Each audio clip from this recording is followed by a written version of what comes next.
Hello everybody, and let's continue with Gothic art. We studied Gothic art 13th century in our last video. In this one, what we are going to do is study 14th and 15th century in different subjects, like architecture and paint and some sculpture too. Okay, so in 14th century the difference between 13th and 14th century is that it seems that in Spain during 13th century the majority of the cathedrals and churches are in Castilla y León. We studied Toledo, Burgos, León. But in 14th century, probably due to a war in Castilla y León that took place in Castilla y León, in this part of the country, the architecture is going to develop mainly in the Mediterranean Sea. So the examples are close to the Mediterranean Sea. Places like Gerona, Barcelona, Valencia, Palma de Mallorca, so places close to the Mediterranean Sea. One of the difference between 13th century and 14th century is that I told you remember in 13th century there's a very big difference between the central aisle and the lateral aisles. During 14th century, no, the difference is so little. So the windows, it's impossible to open windows in this part, and the light are coming from this side, So less light probably, because the light is coming from the lateral naves instead of the central nave. So big difference during 13th century, less difference during 14th century. Sometimes, as we can see, for example, in the plan of this cathedral in Gerona, sometimes there's only one nave. They were talking, they decide, to build only one nave here in this cathedral after a lot of discussion, because finally the difference between main nave and the lateral naves are the same, and they decide to build only one nave, as you can see here, covered with Gothic vaults. We have the ambulatory, we have the main altar, and you can see we have different chapels. There's a difference also in the chapels between Castilla y León and the Mediterranean Sea. It's that in Castilla y León, I told you that the chapels were private for people, rich people probably, who pay for them, and in the Mediterranean Sea, chapels belong to people who work in the same profession, like a brotherhood, something like this, and you can see are open directly to the nave. Normally it's not covered with bars, like in Castilla y León, but we have a lot of chapels, as you can see, one nave, a lot of chapels, and divided in three in the head of the of this cathedral. Also the head is covered with different chapels, as you can see here. One of the ways to difference Girona to recognize this cathedral is because of this rosette that we have here in the head of the cathedral, because normally this rosette is normally in the feet of the cathedral, not in the head, but in the head we have this one. You can see it here, how is divided in three parts in the head of the cathedral, but the rest of the church is only one nave, with the same height, as we said. Okay, another example is Santa Maria del Mar, 14th century church in the city of Barcelona, so close to the Mediterranean Sea, and you can see it's the same. We have three aisles covered with Gothic vaults, all of them. Look at the pillars, because the pillars in this church is going directly to the cover, to the roof, to receive the weight of the different boats. Okay, as I told you, the difference between central aisle and lateral aisles are so little, so you can see it's the same, it's the same. And what we have here is the different chapels. No, there's a lot of chapels who belong to different brotherhoods, as I told you, because this is something typical, open directly to the nave, with no bars, no private, and things like this. You can see this photo too, with the big pillars who are getting the weight of the lateral and central naves. The vaults in the lateral and central nave is covered with Gothic vaults. All these beautiful church in the city of Barcelona. Okay, this is Palma de Mallorca Cathedral. Look at the plant. The plant is the same, 3 aisles covered with Gothic vaults. We have the chapels, a lot of chapels, and the head is different because we don't have an ambulatory. We have like a main altar, like a main chapel, you know, and then 2 little more places, like an extension of the lateral nave, as you can see here. This is what we can see outside, and outside is more like a castle, you know, to defend than a cathedral, because it seems so defensive, this place. Look at this rosette in the head of the cathedral, and this is the one we can appreciate here. And look at the flying buttresses too, flying buttresses who are going directly to the buttresses that we have outside or close to the wall, to the chapels of this cathedral in Palma de Mallorca. So beautiful inside, and it's a similar idea. You can see there's a difference between central and lateral aisle, but it's not so much. It's not so much. So windows are so little, as you can see, and there are more windows in lateral naves to, I don't know, for the light, no, to enter in the cathedral. Okay, and we have the pillars who are helping the lateral naves, and also pillars who are helping the central aisle, the central aisle in Palma de Mallorca, in this place. Okay, let's turn. This one is the 15th century, not 14, 15th century sculpture, and we have an author. I'm gonna write you the name when I describe the book. Name of the author is Gil de Siloé. This author is probably not from Spain. We suppose he's from another country in the north of Europe. It's the border close to France, Belgium, Germany, close to these places. But he came to Castilla y León and worked for the king, Juan II, and he made different works in the city of Burgos. This is the Cartuja de Miraflores, who is a monk's convent, you know, and this is the altarpiece. We are going to study 3 works by Gil de Siloé in this place, in Cartuja de Miraflores in Burgos, Castilla y León. The altarpiece is made of wood, as you can see, and the structure of this altarpiece is an structure of a rosary, you know, a rosary that we need to pray like one ¿cómo se dice? Holy Father, okay, and 10 Hail Marys, 10 Hail Marys.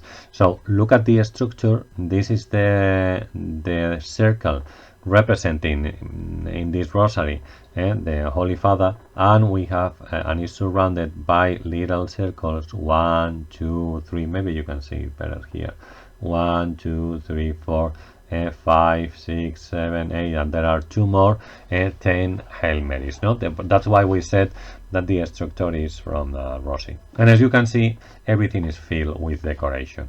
We have a lot of decoration. There's no space or empty spaces. No, we have sculptures and also decoration with wood, because it's made of wood. This material covered with a gold layer. So it's wood covered with a gold layer. Okay, and that's why we can see this gold color in this altarpiece. But it's wood. It's wood. Okay. One of the things I want to point up here is these figures that we have in the center, and these figures, because it's so interesting. This one is representing the crucifixion of Jesus Christ, you can see. Here we have the Virgin, here we have Saint John, who appear normally in this at this moment, and the cross is holding by two people, one here and the other one in this part. This is Holy Father, this is Holy Spirit. Okay, I want to point up this, because Holy Spirit normally is represented as a dove, as you know, but here is not a dove, it's a human person, and this is an strange example, not in Spain, in the history of art, So the people who are holding, remember, Holy Father, Holy Spirit as a human person, figure of Jesus Christ, the three people, the Holy Trinity, and then figure of the Virgin, figure of Saint John, and different saints, and related with the Passion of Jesus Christ. Gilles de Siloé, the author, is a very good sculptor. There you have some details. For example, one of the essence that appear is the Last Supper. And this is the promoters of the work. The King Juan II of Castilla and his wife Isabel de Portugal, mother of the Catholic monarch, of Isabel de Castilla, the Catholic queen, one of the Catholic monarchs, Okay, Juan II and Isabel de Portugal. We are talking about 1450. 1450 is the date for this altarpiece, so remember the sculpture, 15th century. Okay, another work by Gilles de Siloé in the same place, Cartuja de Miraflores in Burgos, is this. Is the tomb of the King Juan II and Isabel de Portugal, made in alabaster. You can see it's not a traditional material in Spain, it's wood. Okay, if we discover any other work made with another material like this, marble or alabaster, probably the author is a foreigner, it's not Spanish, like Gilles de Siloé, I told you, it's not Spanish, or maybe it's a Spanish author who studied in Italy, and that's why he knows how to work with this material.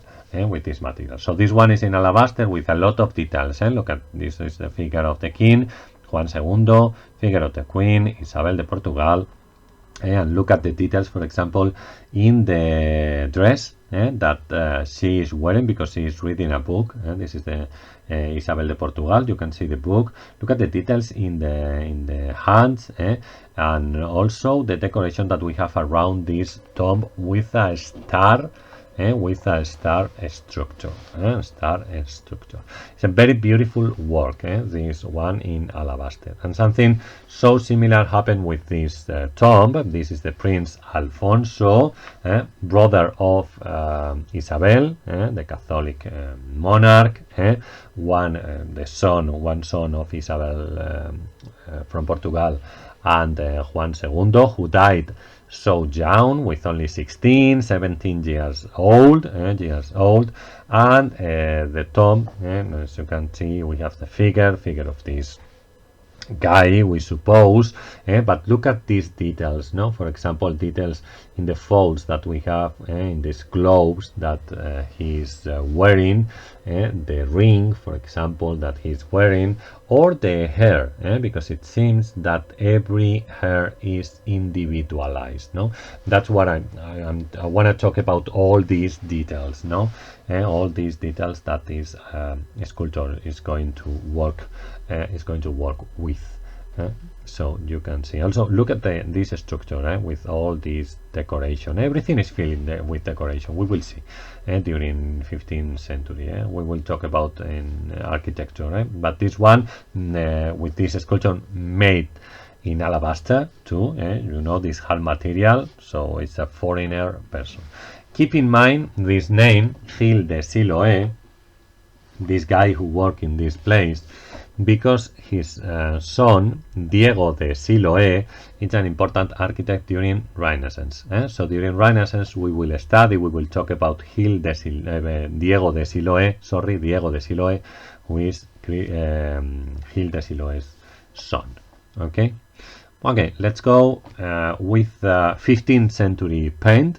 We are going to study this altarpiece. This is the altarpiece in the old cathedral, who is here in this city, where I am now, in Salamanca, and this altarpiece is, we have 52 different paints representing the life of Virgin Mary and the life of Jesus Christ, and at the top we have a representation of the Second Coming, or the Final Judgment, or a Majestas Domini. We have all these names for this representation. The authors of these paints are not Spanish, are from Florence. They are coming from Italy. It's the same, to work for the king, and probably the date of this altarpiece is close to 1450. 1450.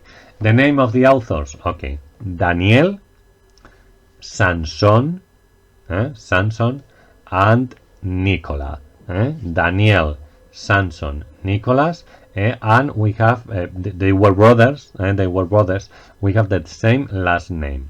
Deli is the Italian name, but we know them as Florentino because they are coming from Florence. You remember, they are coming from Florence. So Daniel Florentino, Nicolas Florentino, Sanson Florentino.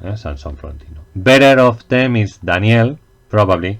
These are the to paint like this. We have like we have a board, or a board made of wood. And we cover with the, I don't know in English the word for this is, imagine that we have an egg. We take out the yellow part, and we apply over the wood the other part, and then we paint, and when it dries, colors appear like this over the board of made of wood. That's the idea. As any furniture is getting dust, you need to clean it. You need to clean it, then probably because it's wood. It's wood. Remember, it's wood painted, but it's wood. So we have different scenes here representing the life, as I told you, of Virgin Mary and Jesus Christ. These three we have here are from Daniel. Daniel Deli, or Daniel Florentino, the best of the three brothers who work here in Salamanca. It's so interesting because we have Renaissance solution, and remember that Renaissance in Italy is different than Spain. The beginning of Renaissance in Italy is before Spain. Renaissance in Spain is 16th century, but in 15th century, and they were from they was born in Florence, they studied in Florence. So we have different solutions, as you can see here, because the arches are not pointed arches, are middle point arches, so typical during the Renaissance. And look at this way to cover this fold that we have here, who is another Renaissance fold and Renaissance board. Or look at these arches, middle point arches. Remember, it's not pointed arches. Or the solution of this dome. Solution of this dome is so close to the solution of dome we have in Santa Maria de Fiore. Santa Maria de Fiore is the cathedral of Florence. Let me show you. I need to pass this. Let me enter here. Vale. And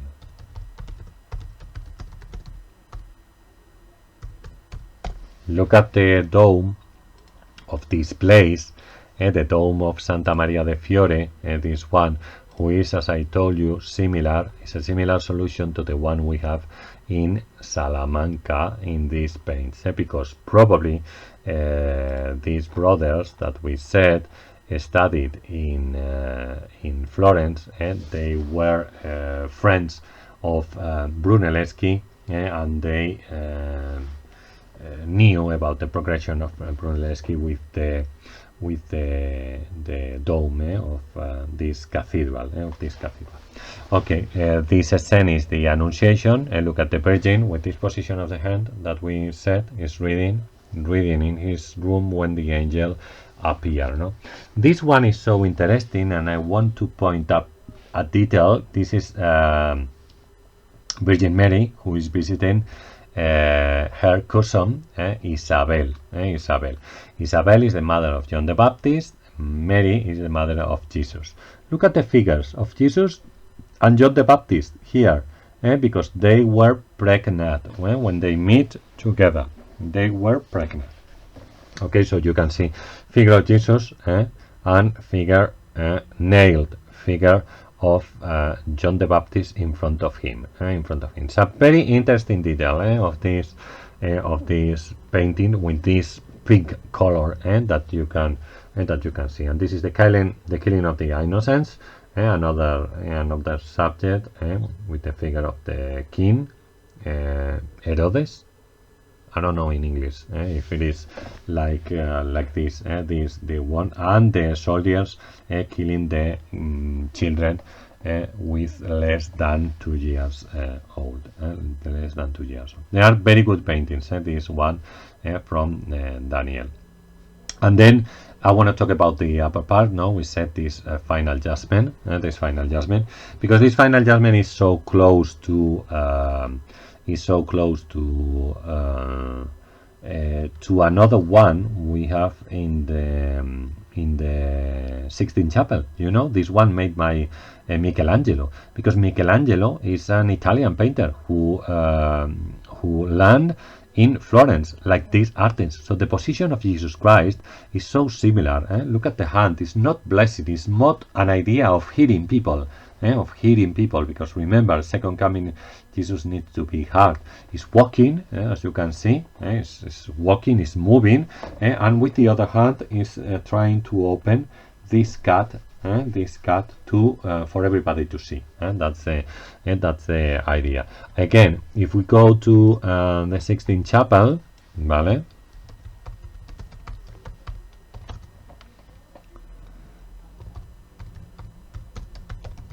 And we appreciate the figure of Jesus Christ. A detail of this figure of Jesus Christ is so similar to the one we have in Salamanca. This is after, no? This one is after Salamanca, but look at the position of the hand, trying to hit people, and the other one with the idea to open the cut.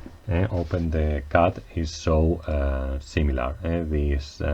This one to this that we have in Salamanca. Of course, in this one in Rome is better. No, Michelangelo is a better author. It's a better painter than these guys, of course. But what I'm trying to say, that is similar. We have in Salamanca an example of the Christ who are going to appear in the Sixtine Chapel a couple of years before. That's the idea.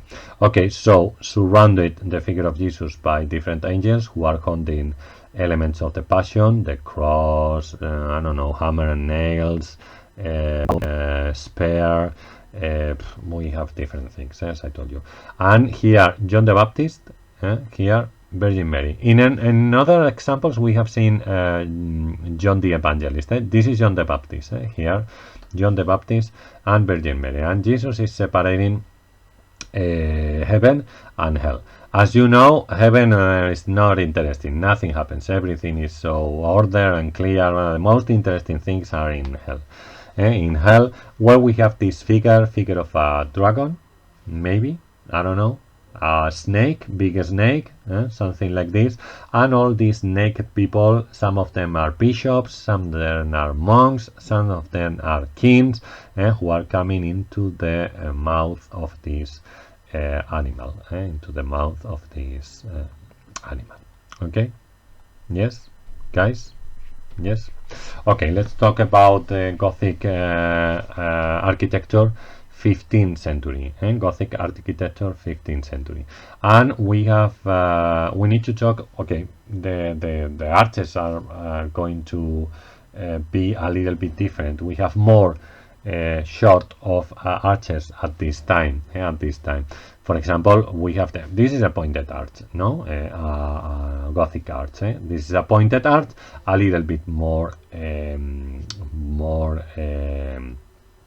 bigger than the other, but it's so similar. You can see the name in Spanish is like an spare, more like an spare.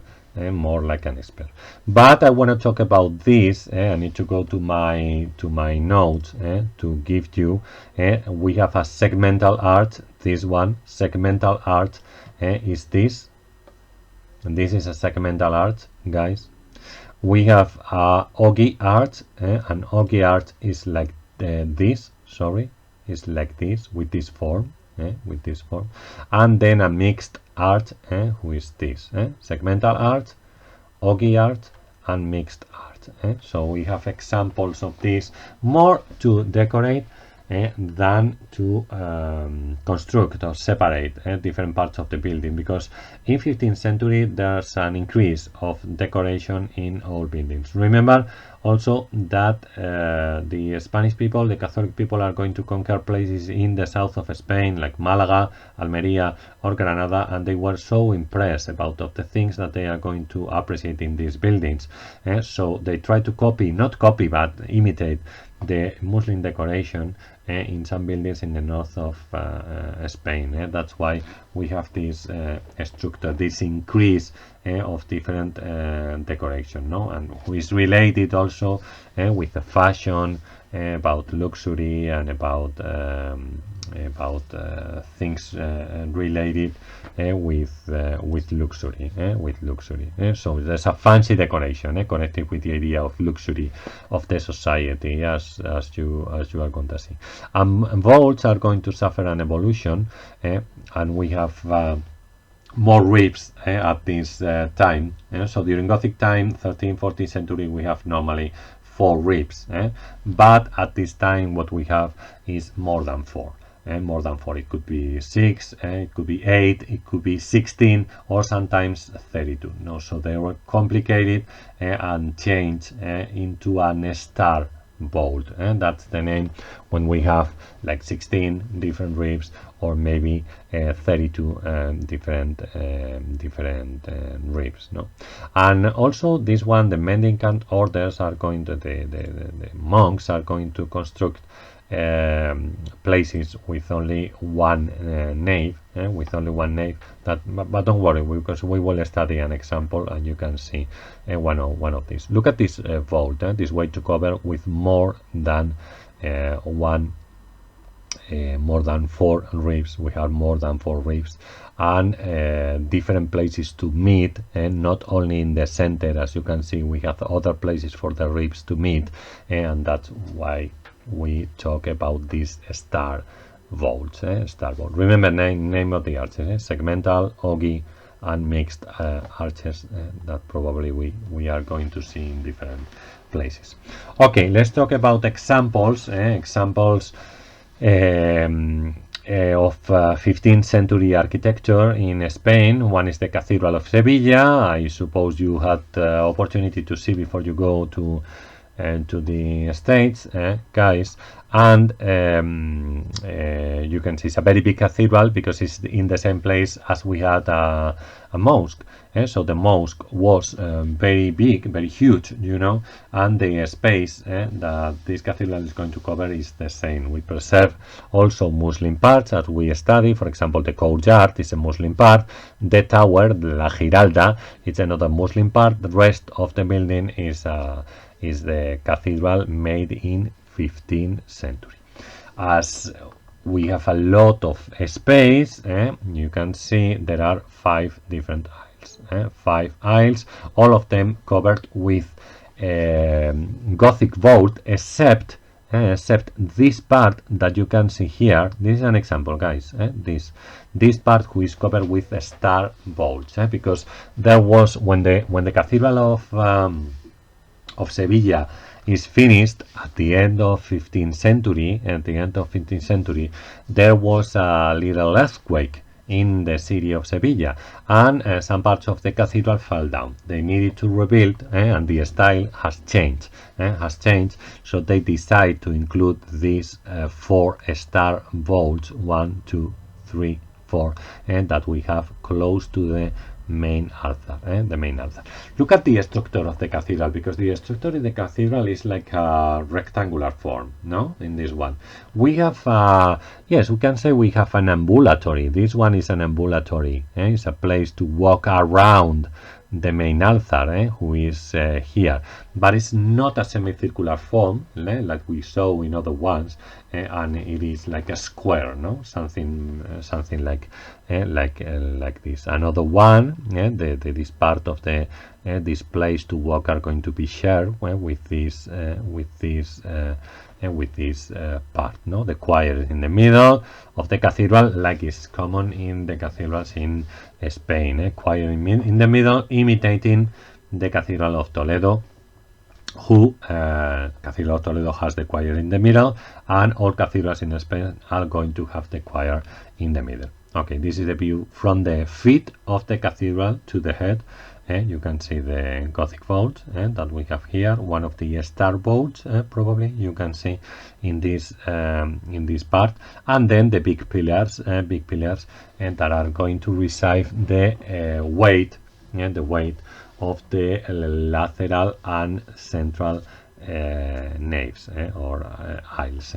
The difference between central and lateral aisles are not as big as in 13th century. Is the same, or probably close to 14th century, to the examples that we saw about 14th century. We have light, of course, but it's not the same, it's not as big, this light, as much as we have in 13th century. Okay, you know, Cathedral of Sevilla. Okay, this is an example of a mendicant order, monks, and this place that probably you visited when you were in the beginning of the course in Toledo, of this class in Toledo. The church is San Juan de los Reyes. Probably you visit the church and you visit the cloister of this place. In the, as it is a monk's order, we have only one nave. You can see one nave only, and different little chapels, and a polygonal head. And this is so typical in the monks' convents, monks' orders, in the monks' churches during this time, 15th century. Only one nave and a polygonal head. And as you can see, it's covered with these star vaults, all of them, also the chapels. And this one is the central dome, covered with this, and we have a cloister. Look at the decoration that we have, because decoration is interesting, and we have some elements that are going to repeat during the first part of Renaissance in Spain, and in this one is trying to imitate some Muslim buildings. Because of this, they are going to use the architecture to decorate, as you can see, with these mixed arches that is only to decorate, not to communicate. We have eagles because eagles is the symbol of Castilla, you know, is the symbol of Saint John, you remember, and the Queen Elizabeth, Isabel I de Castilla, chose this animal as a symbol of the kingdom. No, so we have eagles, shields, important shields from different families, shields from the king, the kingdoms, the kingdoms who join Spain at this time. And look at this part, also is decorated with sentences, written in Latin, but this is something so typical from Arab buildings, from Muslim buildings in Spain, not decorate with sentence from the Quran. You remember, this is not the Quran, of course, probably it's from the Bible, or maybe it's talking about the Catholic monarchs, I don't remember exactly, but it's used, these sentences, to decorate this building. Okay, another mixed art, who are this one is decorating to more shields, and we have shields. Remember these pieces of architecture, a lot of vegetation, or sometimes there are people who said that different forms or different ways to decorate at this time. It's like our kidneys, you know, like our kidneys who are here, similar to a kidney, different forms that we have decorating this time. This is the cloister in San Juan de los Reyes in Toledo that probably you visited. We have these pointed arches, and this is a mixed arch, more than an ogee arch. It's a mixed arch, and look at this, because this forms, this way to decorate is similar to a kidney, similar to our kidneys. Lower part is covered with stone, upper part is covered with wood, trying to imitate Muslim buildings. Remember, trying to imitate Muslim buildings. Okay, this one is in Catalonia. You don't need to study this for the exam, guys. It's only for you to see these kidney forms that we have here decorating this part, and also all these decorations. So there's an increase of decoration at this time in 15th century, as you can see in these examples. And we are going to study two palaces from 15th century with some Muslim influence. This is in Palacio del Infantado, Guadalajara, so close to Madrid, only 15 kilometers from Madrid, and this is the main facade of the building. Things that we want to we need to say. First, we have like diamonds, no? Figures of diamonds here decorating the facade. The disposition of these diamonds is so similar to a Sepka decoration. You remember Sepka decoration, the diamond decoration that we have, for example, in the Giralda, in La Giralda in Sevilla or other places. It's a Muslim influence. Another Muslim influence is the door, because the door is not in the center of the palace, it's off center. You can see it's in left part of our picture. So when we enter, what we need to do is turn right, and then access to the courtyard. It's a similar thing, it's the same thing as we saw in the Alcázar of Sevilla. When you enter in the Alcázar of Sevilla, you have a wall in front of you, and you need to turn left or right to access to the courtyard, to the main courtyard. And here is the same. Door is off center, you need to turn right and access to a courtyard. And things that we have here, for example, we have shields. This is the shield of the family, holding by two people. Shield of the family Mendoza. Mendoza is one of the most important families in 15th century in Spain. Okay, we have the windows with balconies and this gallery. This gallery is interesting. I don't know, it's like a viewpoint, no? Viewpoint to see the things that are happening in the city, but it's beautiful, with a lot of decoration, as you can see. Let's go inside the palace. This is the courtyard in Palacio del Infantado in Guadalajara, close to Madrid, as I told you. And we have two different parts. In the lower part, as you can see, we have these mixed arches in the upper part, two columns with a strange shaft, as you can see, because the shaft is decorated.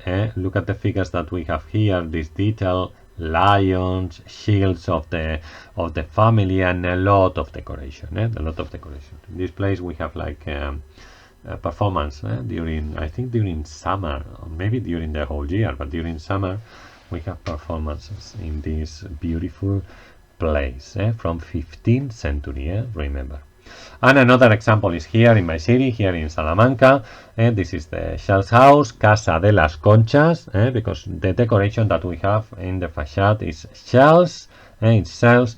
This position of shells with Sepka decoration is so similar. It's a Muslim influence. The door, as you can see, is off center. It's not in the center. So we need to turn right to access to the courtyard in this palace. And then we have different bodies with windows also decorated with shields and another figures. Look at this. This is the entrance. You can see the entrance with a mixed art, a shield of the family who lived in this place, held by two lions, as you can see. different shields inside, and this is the cloister.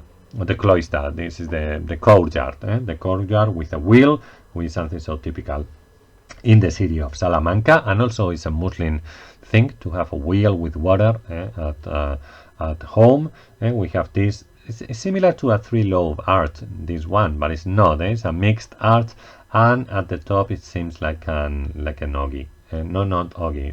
Sorry, a segmental art. Seems like a segmental art. As I said, all is decorated. The shields. This is what we have in the upper part of this cloister. And that's all, guys. Today about 14th and 15th century architecture, sculpture, and some paints. Remember, if you have any question, don't hesitate to contact me, send me an email, or contact me via Schoology, and I can answer your questions related with this style. Okay, bye, and I'll see you with the Renaissance architecture in next video. Bye.